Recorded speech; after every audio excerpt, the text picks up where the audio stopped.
ಏನ್ ನಿನ್ನ ಹೆಸರು? ಹೋಗಯ್ಯ. ಯಾವನ್ ಹೇಳ್ತಾ ಇದ್ಯಾ? ಎತ್ತ ಕೂದ್ಲು ನೀನೇನ್ ಜೋಗ ತಮ್ಮನ?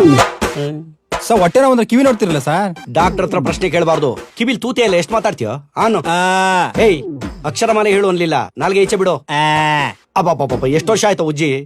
ನೆನ್ನೆ ತಾನೇ ಉಜ್ಜಿದ್ದಲ್ಲ ಸರ್. ಮೋಷನ್ ಫ್ರೀ ಆಗಿ ಹೋಗ್ತಾ ಇದೀಯಾ? 3 ರೂಪಾಯಿ ಕೊಟ್ಟು ಹೋಗ್ತಿದೀನಿ ಸರ್.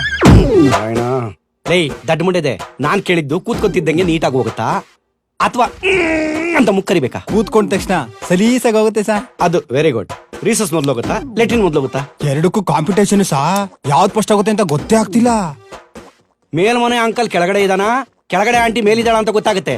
ನಿನ್ ಕೆಳಗೆ ಏನ್ ನಡೀತದೆ ಅಂತ ಗೊತ್ತಾಗಲ್ಲ. ಡಾಕ್ಟರ್ ಹತ್ರ ಸುಳ್ಳು ಹೇಳ್ತೀಯ? ಹೇಳಪ್ಪ. ಹಾ, ಬಂದೇ ಇರಪ್ಪ. ನೀ ನೋಡು ಸರ್, ನನ್ನ ಟ್ರೀಟ್ಮೆಂಟು ನಾಳೆ ಬೆಳಿಗ್ಗೆ ಇದು ಮೊದ್ಲ ಅಂತ ತಿಳ್ಕೊಂಬ, ಆಮೇಲೆ ಟ್ರೀಟ್ಮೆಂಟ್ ಕೊಡ್ತೀವಿ. ಬೆಳಿಗ್ಗೆ ಇಲ್ಲೇ ಬರ್ತೀನಿ, ನೀವೇ ನೋಡ್ಕೊಂಬಿಡಿ. ಯಾಕೆ ನಾನೇ ತೊಳೆದು ಬಿಡ್ತೀನಿ ಬಿಡು. Thank you sir. ಜಯಲಕ್ಷ್ಮಿ, ಇವನು ಕೋಳಿ ಇಂಜೆಕ್ಷನ್ ಕೊಟ್ಟು ಚಿಕನ್ ಗುನ್ನ ಬಂದ್ ಸಾಯ್ಲಿ. ತೊಳೆಯಕ್ ನಾನೇನ್ ನಿಮ್ಮ ಅಪ್ಪನ? ಸರ್, ನಾನು ಇಲ್ಲೇ ಎಲ್ಲ ಹೋಗ್ಲಾ? ಅವೆಲ್ಲ ಟಾಯ್ಲೆಟ್ ಹೋಗಿದ್ದಲ್ಲ, ಲೆಟ್ರಿನ್ ಕ್ಲೀನ್ ಮಾಡ್ಬಿಟ್ಟು ಹೋಗು.